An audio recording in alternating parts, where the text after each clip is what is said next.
We have a Vios here getting our complete package. So what we mean by that, he's getting our intake, he's getting our full exhaust with a Borla muffler, and then he's getting our Unichip, which is the only thing that can tune this. 1.3, 1.5, it's the same engine. This Vios is an older one. So this older one is the 1NZ engine with the rearward facing exhaust. So the header starts from here. It's about yay long. Then we'll do the mid pipe from here all the way to the back. Then there's going to be a Borla muffler in the front. So we're going to be doing a K&N intake in the front. And then the ECU of the Vios is actually inside here, inside the car, behind the glove compartment. That's where we will install the Unichip. So it's the same setup for 1.3 or 1.5. The power gains are anywhere from 8 to 15 horses, depending on what engine you have. Torque is around 20 to 30 Newton meters also. And of course, no more delay from the pedal and 8 to 10% better mileage after everything with normal driving on the average. And some questions that we get, will my brakes handle it? Yes, your brakes are able to brake it, don't worry.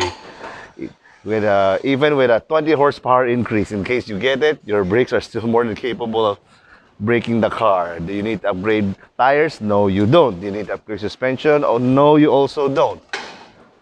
Can you install the intake alone without the rest? Yes. Can you install exhaust alone? Also yes. Can you install intake and exhaust alone? Yes. Can you install Unichip alone? Yes. Everything is yes, actually. And each component that we have, the intake, the exhaust, and the Unichip, separate by themselves, they all make power. So you don't need one. They're not a requirement for all three. But of course, if you want to maximize everything that your engine has in a normally aspirated tune, you of course get all three. So again, intake only, yes. Exhaust only, yes. Unichip only, yes. Intake Unichip, yes. Intake exhaust, yes. Unichip exhaust, yes. Unichip, yes. Everything is yes. So I think that should pretty much answer every question that people have ever asked with regards to tuning the Vios. Oh, and by the way, there is another. The next question is, can you remap the Vios? The answer is no. There will never be a remap for the local Philippine Toyota Vios. That's from 2015 and up to the present one, no matter how long you wait. Most likely, legislation has been passed already outlawing gasoline cars in favor of electric. There will still be no remap. So don't bother asking anymore and tell all your friends. And only Unichip is the only thing that can tune these cars. So that's for the Vios and pretty much any other Toyota gasoline car. Altis, Rush, Wigo, Avanza, Veloz, Race, Sequoia, old Corolla, RAV4, and the list goes on and on. As long as it's a 4-cylinder gasoline engine from Toyota, chances are there's no remap for it. The only remap actually there is for the gasoline Toyota as far as the Philippine market is concerned are the 10th generation Altis, so that's from 2008 to 12, and then the Camry of that generation also. Those are the only things that we can remap as far as the Toyota gasoline cars are concerned. Nothing else. Now, our Vios came with 2 fake HKS tips because, well, he has a body kit that has 2 cutouts here for the muffler. Now, will 2 mufflers make more power than 1? No. Will it sound more because you have 2 mufflers? The answer is also no. So why do you do 2 mufflers then? Looks. That's the only answer. It looks good. There's no other reason, explanation on earth except 2 mufflers look better than 1, or 2 exhaust outlets or 2 tips look better than 1. In the very rare case where it actually matters is in the, let's say, on the Civic Type R. It has 3 tips for a reason, and that is related to performance. But on the Vios, nothing. You can have 4 tips, 5 tips, 10 tips. You can have a muffler tip here, each one. The answer is also no additional performance. Can you have 4 tips? Yes, you can have here 1, 2, 3, 4. The tip itself does not add any power. I really have no idea why people keep thinking that if you just add a tip, you'll add power. But no, the number of tips is again purely aesthetics. It just looks good. No other purpose. Okay, we've removed the exhaust and this is all of it. From here, this is the header, all the way there. Well, it's muffler isn't stock anymore, so this is what we mean by katay welding. This piece is stock. They cut it here, welded a non-stainless pipe, another cut, and then welded in a fake HKS exhaust that you can buy from Lazada. This goes here like that. And the exhaust starts from here. We'll be changing the header to also a 4-1 short header like this one, but we're making this primary tube bigger, so this is less than an inch. We're making ours 1.5 inches, and then a longer, smoother tube that terminates here. So anytime that, say, you want to put back your stock mid pipe, you can, because this entire thing stock here. You can do that. We do it this way so you can swatch. Let's say you just want to go back to stock, sell the header, put the stock header back, you can without changing the whole thing. Then the mid pipe we're going to be doing is a 1.75 inch pipe all the way from here, all the way to the back, all the way to the muffler, to the exhaust. There's no more catalytic converter. This is actually it. This is the first cat, this is the secondary cat, so this will all be gone with the mid pipe. This is the mid resonator or silencer, that will be gone also. So the other question is, if you just remove the cat and the resonator, will you make power? The answer is no. There's no additional power to be made by removing this, and this. You'll just have more sound. Then to ask, what if you just remove this one? Also no. Or if this one only? Also no. What if this one? Also no. So why are we changing out the mid pipe? Well, number one, like I said, you're able to swap out components. You want it to be quiet the next time, you can swap in the stock mid pipe and take out the mid pipe without any silencers, because your mother, wife, girlfriend gets angry. And we prefer to do it this way because you keep the stock components all together. So when it comes time to sell the car, you can put everything back. Then you can sell your header, mid pipe, muffler all together as one set to the next guy with a Vios, and he'll have the exact same benefit that you get, which basically you can swap it out, and then, like, well, too bad he doesn't have a stock muffler anymore. But if he does have the stock muffler, he can put his car back to stock, you sell it. Then things like this, like an exhaust, they never corrode. Well, if it's stainless, they never corrode, they never go bad. There's no expiration because it's not food, it doesn't rot either. You can keep it there, and for the next 1 million years, it'll still look like this. Okay. We've also removed the intake, so this is what the stock intake looks like. This is the filter. This is the tube that connects to the throttle body here. So our intake will go from here all the way down. This is where the headlight is, so your filter will be here, down there. In the industry, this is what's called a colder intake, but that's a misnomer. The air here is not colder than the air here. It's a strictly marketing ploy, and it sounds cool. The power actually comes from, not because the air here is colder, but because there's more volume between here and there. Advantage versus a short intake, because if you look at this box here, this entire thing, literally it's a box, it has volume. You have to match the volume of this one with whatever pipe that you have here. If you make the pipe short, like say this is the sensor, you put the pipe here, you actually don't get as much power because you have to have this volume there. So that's why our pipe is from there to there, it's that long. Yes, it's kind of deceptive. This long pipe equals the volume of that. Yes, it does.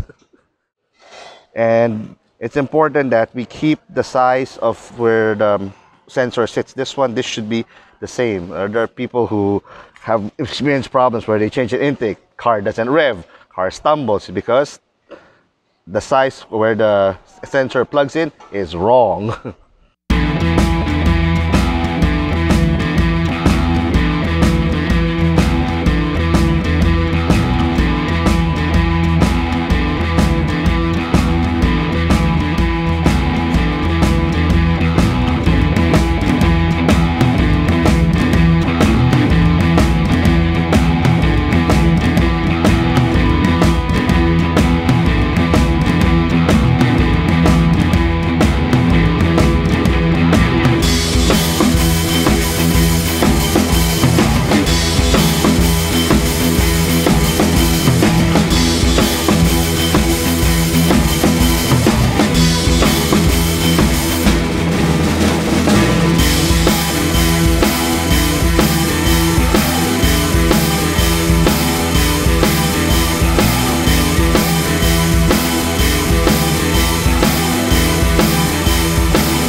This is the Unichip that we'll be installing. So, and then it comes with a corresponding wiring diagram. So it depends on what car. So we have a lot.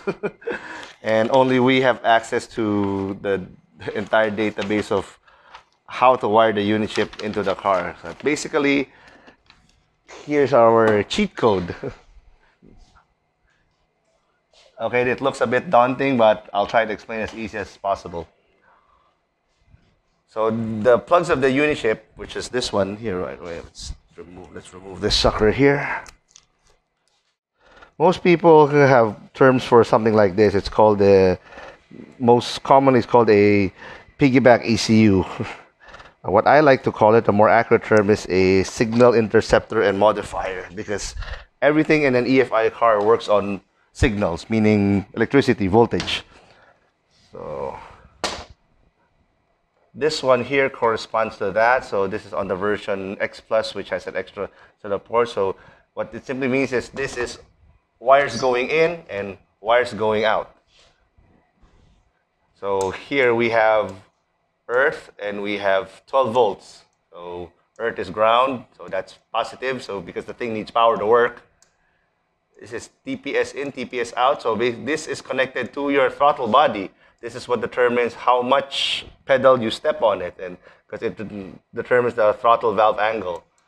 Then this one here, you have 3 slots here for different kinds of ignition timing. We have a square wave, we have a sine wave, and we have a digital signal. And this is the modified signal that goes out. Same thing with fuel in. It's a modified signal. So let's say here in the input is 1 volt. We can modify to 2 volts, 3 volts, 1.5 volts, 0.5 volts, then it throws it back out. This is an extra input for anything that's 0 to 5. Could be a map sensor, could be a knock sensor, could be a mass airflow sensor. This is a map switch, so this is what we connect if you want that fancy map switching option. Signal 1, option 3, so this is also an extra set of outputs which you don't really need. This one is usually what we use for most European cars that don't have this part here. So we have this on can high, can low. In a nutshell, what happens is this. It's easier to explain on the blackboard. Let's take one sensor.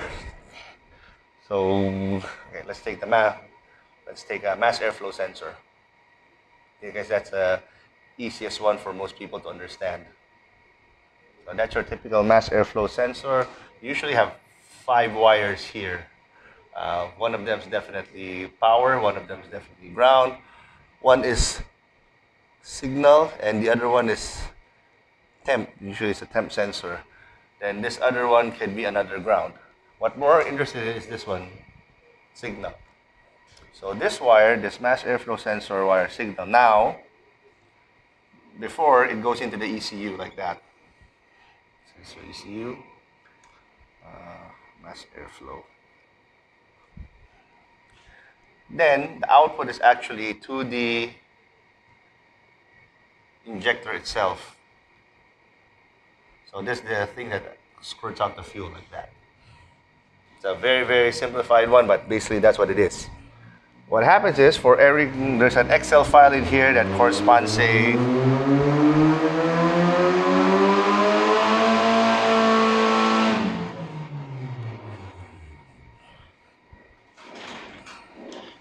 for every 1 volt that comes into the ECU, goes in, arbitrary 10 out. So injector squirts 10 fuel, 20 volts squirts 20 fuel, 30 volts squirts 30 fuel, so on and so forth.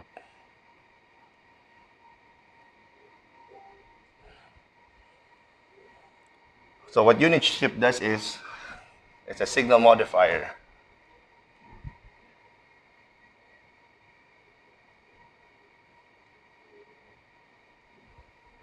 So again, signal. So let's say we have 1 volt going in, goes into the Unichip. Now I can change the voltage. Instead of 1 volt, I can make it 0.5 volts. Let's make it a blur V. So there's also a corresponding here. So 0.5 volts here now gives us 5 fuel, which means we're now able to control how much fuel the engine gets. So now we're injecting less fuel. Correspondingly, I can also make this 2.5 volts. So this now will give me 25 fuel out. So that's how basically Unichip works. It works the same for the timing signal. It's also voltage in, voltage out, so we can either advance or retard the voltage for timing. For the map sensor, it's also a plus and a minus. So this is ignition, this is MAP. We can also control nitrous with it. Also voltage. So negative means off, positive means on. So in a nutshell, this is what Unichip does. For every corresponding input, there's a corresponding output. And just in case you're wondering for the ignition timing, our input is actually the crank sensor. It looks something like this one. It's like a little microphone. So again, goes in.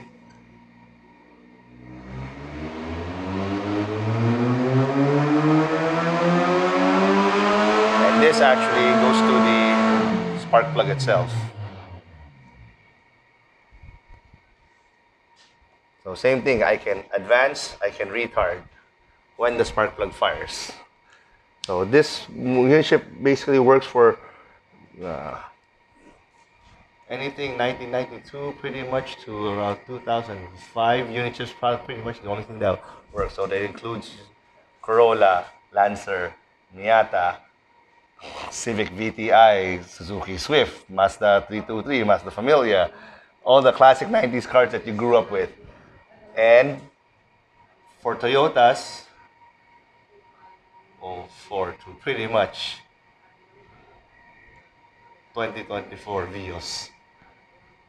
Because the Vios cannot be remapped. Same thing for the Altis. Your Altis all the way up to now to the hybrid one can be tuned only by Unichip.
Alright, we're done with our Vios. It's a 1.5 apparently after when we dynoed it. So here's the explanation of what the dyno chart means.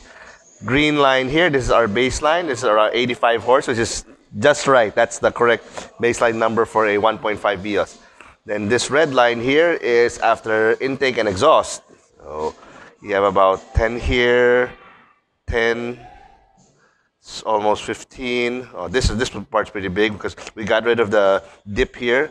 Went from 65 to 85, so that's 20 horse right there. So intake and exhaust alone gets you around 10, 15 horses.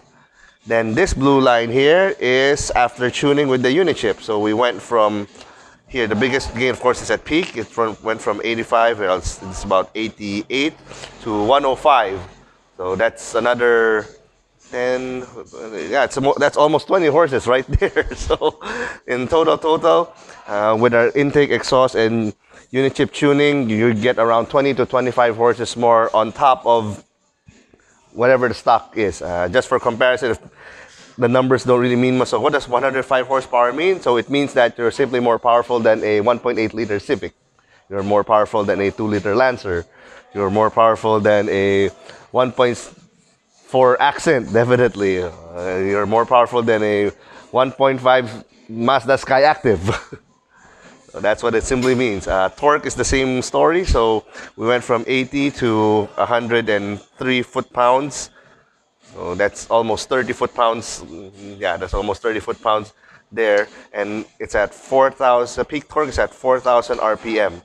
So after everything, you're actually making a lot more torque at 1.7 RPM than you're making the same exact torque at 1.7 RPM at stock. Then it goes up higher and higher. So dito yung sibat na everybody's looking for. The second you step on it, it just goes. So with all of this, you should see about 8 to 10% better mileage. And the reason why that happens is because when you're driving, you don't use 100% pedal of the time. 99% of the time, you're using 10, maybe 30%. So before, when you step on your pedal this much to get, say, this much power here, so you step on this pedal this much to get 20 horses. Now, for the same pedal, you get 30 horses. So your reaction is you don't step as much to get the same 20 horses. So less pedal equals less consumption. And that's why you get better fuel economy. It changes the way that you drive and your driving habit. So instead of stepping on the pedal for 1, 2, 3, 4, 5 seconds, you step on it for maybe 1, 2 seconds. You're happy. Then you let go. So again, less pedal equals less consumption. And we're the only ones who can tune the Vios. Any generation Vios, from the one in 2004 all the way up to the present 2023, 2024 Vios. We're the only ones who can tune it. Nobody else.